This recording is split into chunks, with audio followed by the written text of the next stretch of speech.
बच्चों आज मैं आपको सूरदास के भ्रमर गीत का 8वां पद्यांश समझा रही हूँ। ध्यान से सुनिए। उदो भली भई ब्रज आए, विधि कुलाल कीने कांचे घट, ते तुम आनी पकाए। हे उद्धव, उद्धव जी कहते हैं कि हे गोपियाँ कहती हैं, हे उद्धव आपने ब्रज में आकर अच्छा ही किया। विधाता रूपी कुम्हार ने हमारे जिन शरीर रूपी घड़ों को कच्चा बनाया था, उन्हें तुमने आकर पका दिया है। आगे कहते हैं, रंग दीनों हो काना सांवरी, अंग अंग चित्र बनाए। गोपियाँ कहती हैं, शरीर रूपी इन घड़ों को प्रिय श्री कृष्ण ने अनेक रंगों से रंग दिया था और इनके अंग अंग पर अनेक प्रकार के चित्र बनाए थे। पाते गरे नैन नेहे दे अवधि अटा पर छाए, ब्रज करी आवा जोग ईंधन करी, सूरती आनी सुलगाए। श्री कृष्ण जी के मथुरा चले जाने पर ये शरीर रूपी घड़े हमारे आंसुओं की वर्षा जल से इसलिए नहीं गल पाए क्योंकि इन पर अवधि रूपी अटारी छाई हुई थी। अतः आपने आकर संपूर्ण ब्रज को आवा बना दिया है, उस पर योग की चर्चा रूपी ईंधन रख दिया है। श्री कृष्ण जी स्मृति रूपी आग को सुलझा गए हैं। आगे कहते हैं, फूस फूस उसास विरह प्रजननी संग, ध्यान दरस सिसराए, भरे सपूरन सकल प्रेम जल, छुवन न कह पाए, राजकाज दे गए सूर प्रभु, नन अंदर कर लाए। आगे गोपियाँ कहती हैं कि श्री कृष्ण की स्मृति रूपी आग उसमें सुलझा दी है। तब उस अग्नि में हमारी निश्वासों की वायु से विरह की लपटें उठी, जिससे हमारे शरीर रूपी घड़े पक गए। फिर इन्हें श्री कृष्ण के दर्शन प्राप्त करने की इच्छा और ध्यान से शीतल किया, अर्थात आपके साथ श्री कृष्ण जी की चर्चा करने से हमें अपने ध्यान में उनके दर्शनों का सुख प्राप्त हुआ। इस कारण विरह से जलते हुए हमारे मन को शांति प्राप्त हो गई।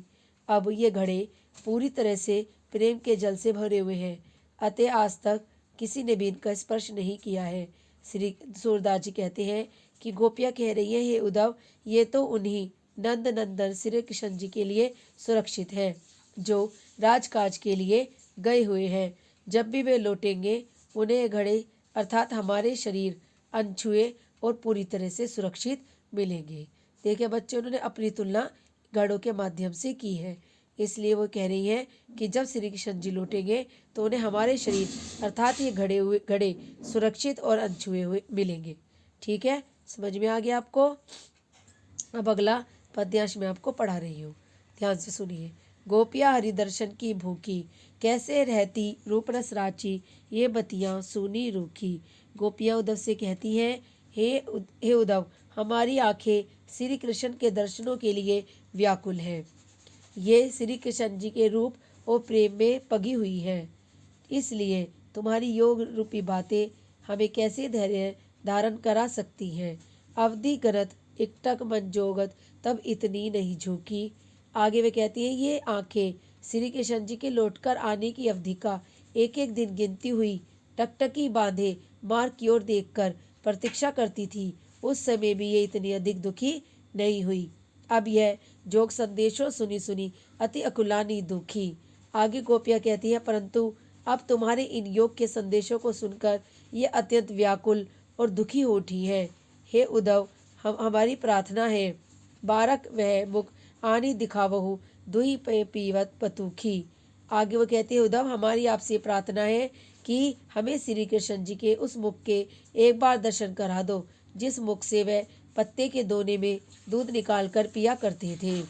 सूर सुकत हटिनाव चलावत, ये सरिताएं सूखी। सूरदास जी कहते हैं कि गोपियाँ कह रही हैं, हे उद्धव, हमें योग का उपदेश देकर तुम ठीक वैसा ही असंभव कार्य कर रहे हो जैसे कोई व्यक्ति सूखी नदी की बालू में हठपूर्वक नाव चलाने का प्रयत्न करता है। अर्थात श्री कृष्ण के प्रेम में अनुरक्त हमारे हृदय पर तुम्हारी योग संबंधी उपदेश का प्रभाव नहीं पड़ेगा।